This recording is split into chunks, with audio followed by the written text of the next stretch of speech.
जनपद सहारनपुर की तहसील बेहट की शिवालिक पहाड़ियों के बीच स्थित उत्तर प्रदेश की विख्यात सिद्धपीठ शाकंभरी देवी मंदिर देश के करोड़ों श्रद्धालु की आस्था का केंद्र है। मान्यता है यहाँ शीश नवाने वाले भक्त सर्व सुख संपन्न हो जाते हैं।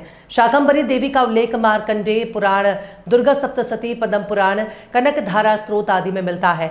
मंदिर गर्भगृह में माता शाकंभरी के साथ भीमा देवी, भ्रामरी और शताक्षी देवी की प्रतिमा स्थापित है। इस पावन तीर्थ के निकट गौतम ऋषि की गुफा, प्रेतशिला, पंच महादेव के रूप में बड़केश्वर महादेव, मटकेश्वर महादेव, संकेश्वर महादेव, कमलेश्वर महादेव, इंद्रेश्वर महादेव के भव्य मंदिरों के अलावा भूरा देव मंदिर, छिन्नमस्ता देवी मंदिर, रक्तदंतिका मंदिर आदि पवित्र स्थल स्थित है। सिद्धपीठ परिक्षेत्र से करीब 5 किलोमीटर दूर पहाड़ियों पर सहस्रा ठाकुर मंदिर स्थापित है। ये मंदिर प्राचीन काल में एक ही पत्थर तराश कर बनाया गया है। मुख्य मंदिर के निकट वीर खेल के नाम से प्रसिद्ध एक मैदान है। इस मैदान की मान्यता है कि माता श्री शाकंभरी देवी ने यहाँ महिषासुर नामक राक्षस का वध किया था।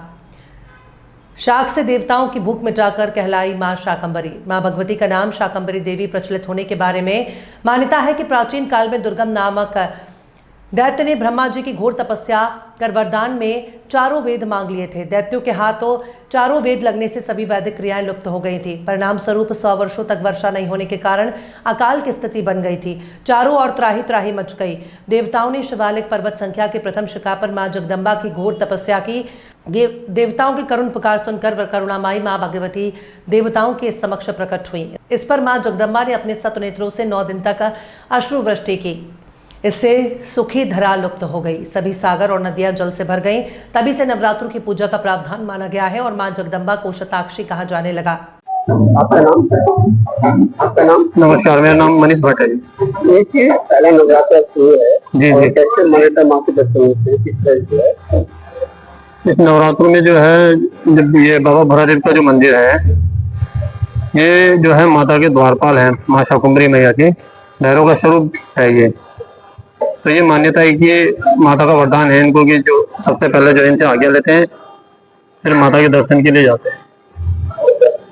अब बरसात की है, पानी भी आया, क्या देखो जी, जब तक अभी तक तो बरसातें जब ज्यादा थी तो पानी बढ़ता है इसमें, और जब बरसातें रुक जाती है तो फिर जो है पानी का ठहराव हो जाता है। उस हिसाब से जो है प्रशासन जो है पब्लिक को आगे जाने देती है। अगर ज्यादा पानी होगा तो फिर जो है उनको जो है उस हिसाब से भेजती है, या तो पैदल भेजती है या फिर में हाँ जी। भक्तों को किन किन चीजों का जो है ध्यान करना चाहिए, क्या दर्शन से पहले किस तरह से ध्यान क्या रखना है इनमें जो है, सबसे पहले ये जब ज्यादा भीड़ भाड़ हो तो सबसे पहले अपनी चीज का, अपने जो सामान है, अपने बच्चे छोटे बच्चों का ध्यान रखना चाहिए, क्योंकि ज्यादा भीड़ में जो है हादसे भी ज्यादा ही होते हैं।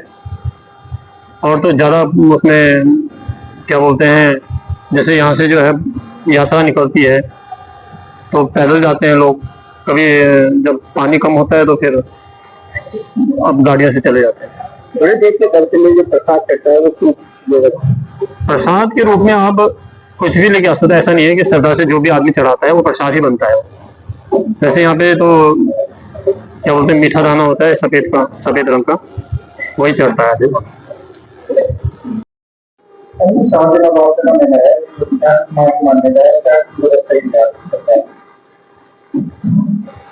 अब जो मेले की जो अवधि है वो 22 तारीख से शुरू होके और 7 अक्टूबर तक रहेगी।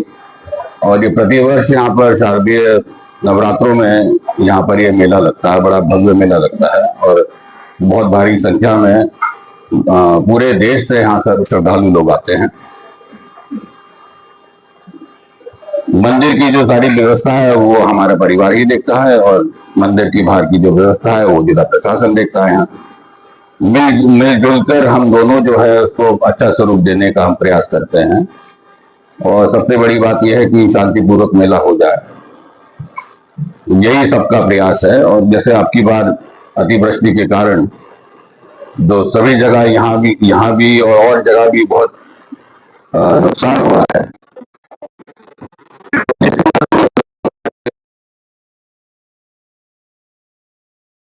करेंगे कि श्रद्धालुओं को अधिक से अधिक यहाँ उनकी व्यवस्था सुनिश्चित हो, वो सुरक्षित रूप से यहाँ आए और सुरक्षित ही अपने घरों को वापस पहुंचे।